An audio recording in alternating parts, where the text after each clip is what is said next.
ये इधर से कोई एक लाइन जो है ना, ये मैं चाह रहा हूँ कि खत्म हो जाए, और इधर से भी कुछ, इधर से मैं चाह रहा हूँ कि इधर कोई टीके लग जाएं, अच्छा। फिर मैं चाह रहा हूँ कि इधर से भी कोई एक टीका इधर लग जाए, हाँ। और फिर मैं ऐसे बन जाऊं और फिर मैं हंसूं भी ऐसे और रोऊं भी ऐसे, हंसने रोने का फर्क मेरा खत्म हो जाए, ऐसे मैं प्रोसीजर्स अपने चेहरे पे कराना चाह रहा हूँ। और ये सारी कहानी सिर्फ मेरी नहीं, बहुत से लोगों की, खासतौर पे यंगस्टर्स आजकल, फातिमा आप जैसे जो नौजवान लड़कियां हैं आप जैसी, वो अपने ऊपर बहुत सारे प्रोसीजर्स कराती हैं ना, या तो मेरे जैसे बाबे कराएं तो कोई बात बनती भी है, लेकिन ये क्या ट्रेंड चल पड़ा है कि आपने अपने चेहरे के खदोखाल को बदल के रखते रहे, क्योंकि आईना आपको ये कहता है। ये सारी कहानी आपके सामने आज हम अनफोल्ड करेंगे।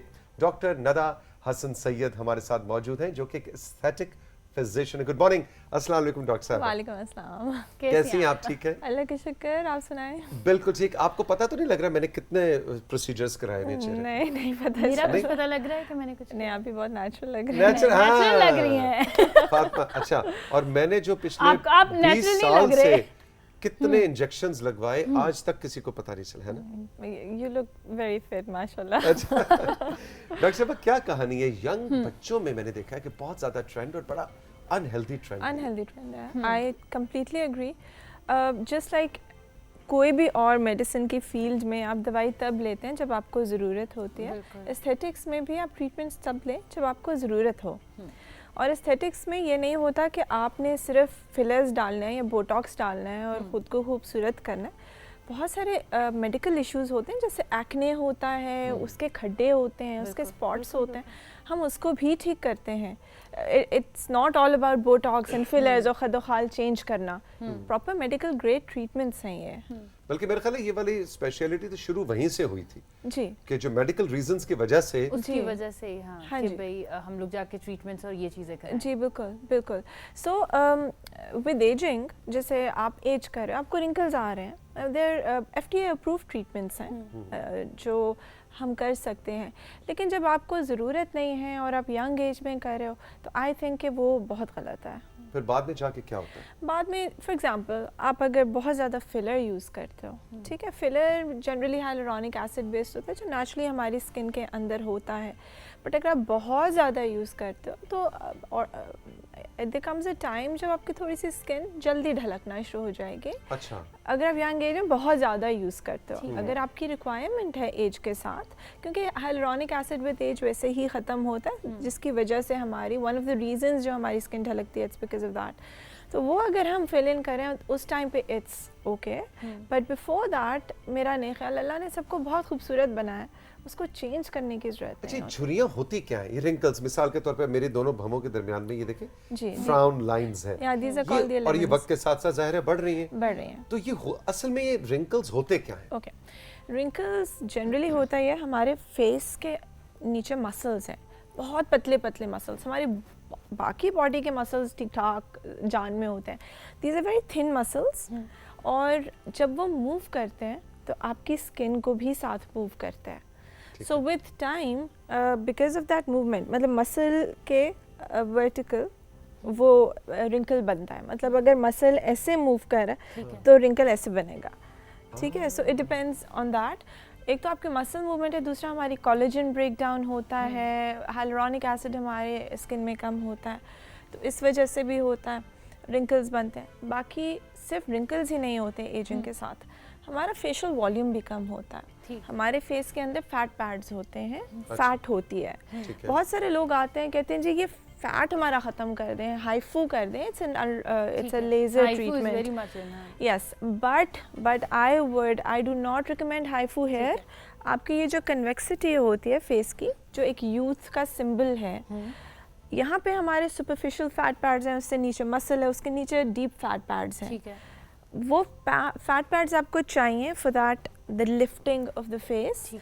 वो विद एज वैसे ही कम होते हैं, थोड़ा सा पोजीशन चेंज करते हैं, हमारी बोन कम होती है, हमारी बोन रिजॉर्ब होती है एज वी एज, हमारे मसल्स लैक्स होते हैं, हमारे यहाँ पे लिगामेंट्स हैं वो लैक्स होती हैं। Ageing is just not about skin, it's about your muscles, it's about your bone, it's about the ligaments जो अटैच करते हैं वो मसल और स्किन को एक साथ।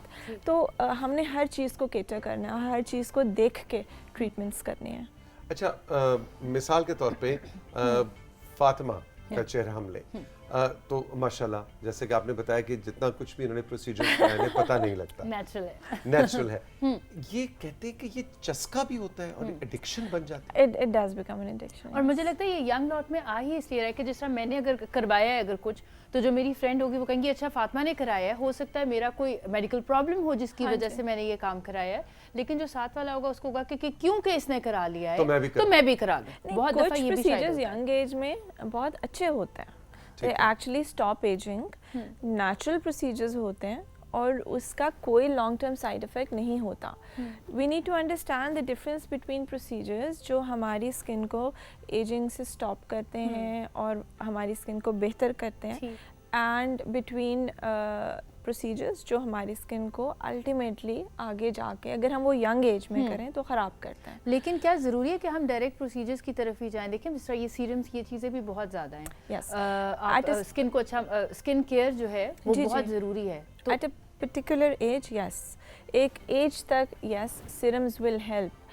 देखिए अगर मैं सबको यही कहती हूँ, अगर सीरम्स नहीं हेल्प करना होता, अगर सिर्फ दवाइयाँ ही हल होती, ये प्रोसीजर्स कभी ना बनते और कभी FDA अप्रूव ना करता है इनको। बात सिर्फ ये है कि ट्रीटमेंट्स और प्रोसीजर्स तब करें जब रिक्वायर्ड हो। जब रिक्वायर्ड नहीं होता, बहुत सारी यंग लड़कियां आती हैं मेरे पास and when I tell them, वो कहती हैं जी ये चीक्स ऐसे कर दें, एप्पल्स बना दें, and they come with their mothers and I tell them कि ऐसे मत करें। जब ज़रूरत होती है, यस देयर आर पीपल, आपके हमेशा जो फेस होता है इट्स नेवर सिमेट्रिकल, एसिमेट्रिकल होता है हर बंदे का फेस, एक side is always different from the other. Some people unfortunately are born with faces जिनमें बहुत एसिमेट्री होती है। कुछ लोगों के ये जिस तरह से लिप ऐसे होते हैं, कुछ लोगों के ये वाला जो ये साइड थोड़ी पिचकी होती है, ये थोड़ा सा होता है, so they have a lot of issues, people make fun of them. शादियाँ नहीं हो रही होती कुछ और लड़कियों की, यस आई वुड रिकमेंड कि उस टाइम पे आप जरूर करें to balance out the face so you can actually. लेकिन देखा देखी नहीं कि जैसे फातिमा कह रही है कि उसने करवाया तो मैं भी करवाऊं। नॉट नीडेड तो नहीं। हाँ। अच्छा, एडिक्शन कैसे बन जाती है? Because once you do the procedures आप इतने प्यारे लगते हैं कि you just want to maintain it. लेकिन प्रोसीजर वही कराएगा जिसको प्यारा लगना है ना, जिसको अपने फीचर्स के साथ। किसको प्यारा नहीं लगना ये वैसे मुझे भी प्यारा लग रहा है डॉक्टर साहब, प्लीज वैसे ही बहुत प्यारे हैं। मुझे प्लीज बताएं जरा। वैसे मैं अगर अच्छा फर्ज करें मैं अगर कुछ कराना चाहूँ तो क्या कराना चाहिए? क्या रेकमेंड करेंगे? चलो जी आज जरा। हाँ, आप सबसे पहले तो मैं पेशेंट से ये पूछती हूँ कि आप क्या चाहते हैं। नहीं मैं तो नहीं, आप अपने चेहरे में ऐसा क्या चीज है जो आप करना चाह रहे हैं? What would you want to change in yourself? कुछ भी नहीं। हाँ मुझे भी ऐसे लग रहा था कि Actually, कुछ भी नहीं। किसी चीज से कोई मसला नहीं। नहीं अच्छा नहीं, मैं तो ना करवाना चाह रहा हूँ ना। नहीं मैं वैसे पूछ रहा हूँ कि मसलन मैं आया हूँ। सबसे पहले अच्छा फर्ज करें मैं एक पेशेंट आया और मैंने कहा अच्छा डॉक्टर साहब अस्सलाम वालेकुम, ये मुझे जरा कुछ प्यारा कर दें, मैं 55 साल मजीद प्यारा होना चाहता हूँ, मुझे 25 का कर दें। अच्छा वो तो पॉसिबल है। सबसे पहले 10-12 साल छोटे लग सकते हैं। अच्छा 10 नहीं वो तो मैं वैसे भी लगता हूँ। वो तो वैसे भी लगते हैं, but it actually मसलन क्या करेंगे? मसलन आप क्या रखें? मसलन क्या? I can see these 11s, जैसे भी आपने पॉइंट आउट किया कि आपके 11s ये wrinkles हैं। इसको क्या बोलते हैं? 11s कहते हैं 11s, बिकॉज़ ये 11 बना हुआ ना। अच्छा हाँ ठीक है। सो इट्स ये और यहाँ पे जो होते हैं इनको क्रोज फीट कहते हैं, और ये वाले जो हैं ये रिंकल्स होते हैं फ्रंटालिस, ऊपर फोरहेड रिंकल्स होते हैं। ठीक है, इसमें हम जनरली करते हैं बोटॉक्स। Botox yes. टीके लगाएंगे आप? टीके लगाएंगे। No thank you very much. मैं इसके बगैर बिल्कुल ठीक हूँ, मैं यहीं पे अच्छा ही। मुझे बताएं आप जिस तरह ये कोलेजन सीरम्स अगर ये चीज लगाएं तो सिख साहब ये जिस तरह ये कह रहे हैं कि मुझे बोटॉक्स नहीं कराना, इंजेक्शंस की तरफ नहीं जाना, तो अगर there are so many other treatments जो हम कर सकते हैं। Botox is a miracle drug, आपके 55 इयर्स के रिंकल्स वो 2 हफ्ते में खत्म कर देगा। ओए ओए ओए ओए, सोचें इस बारे में। फिर वो जो हमारा बच्चों का सेगमेंट है ना, उसमें मैं ऐसा होस्ट नहीं बैठूंगा, मैं दूसरी कुर्सी पे आगे बैठूंगा और उधर फातिमा आ जाएगी। हाँ फातिमा कहेगी हमारे क्लास 7th के स्टूडेंट है ना। अच्छा सबसे पहले एजिंग में ये भी होता है, व्हेन यू गेन वेट, जब आप बहुत ज़्यादा वेट गेन करते हो आप नेचुरली ओल्डर लगते हो। सो अगर आप अपना वेट भी मेंटेन करें ना तो you don't look as old as you are, जैसे आपने किया हुआ है अपना। मुझे लगता है हम दोनों का राज यही है। हाँ आप दोनों का, अगर आप थोड़े बल्की होते तो you would have looked a lot older. Diet plays a very important role. ठीक है, स्टार्ट आप करेंगे अपनी जो केयर है फ्रॉम स्कूल गोइंग एज से। अच्छा that you need to use proper moisturisers. बहुत सारे लोग कहते हैं हमने मॉइस्चराइज़र यूज़ किया, बहुत ऑयली हो गई स्किन, उसने जैसे आप अभी कह रही थी उसने ये किया तो मैं भी ये करूँगी। नहीं, आपकी स्किन टाइप होती है, you have to use moisturizers according to your skin type। ठीक है। and what is the skin type? oily skin के लिए water based moisturizers होते हैं, acne prone skins के लिए water based moisturizers होते हैं, वो जिनको जवानी दाने कहते हैं। ठीक है। for very dry skin there are oil based moisturizers, there are कुछ normal skin के लिए थोड़े moisturizers different हैं, and same goes for sunblocks also। यानी कि उम्र रसीदा होने के बाद स्किन की केयर ना करें, शुरू से बचपन करें। से ही लड़कपन से ही लड़के लड़कियों को अपनी स्किन का ख्याल रखना There's चाहिए। two kinds of aging। एक होती है एक्सट्रिंसिक एजिंग, जो आपकी हो रही होती है धूप की वजह से, स्मोकिंग इंक्रीजेस एजिंग बहुत ज़्यादा, अल्कोहल कंजम्पशन, ड्रग्स आजकल जो हमारी यूथ में बहुत कॉमन है, वो स्किन पे बहुत मुज़र असरात होते हैं उसके। So we need to stop all of that. अच्छी डाइट, हेल्दी डाइट, और पानी बहुत ज़्यादा पानी बहुत ज़्यादा पीने, और the most important thing is use a sun block, जहाँ पे धूप के अच्छे असरात होते हैं, विटामिन डी बनती है आपकी स्किन में।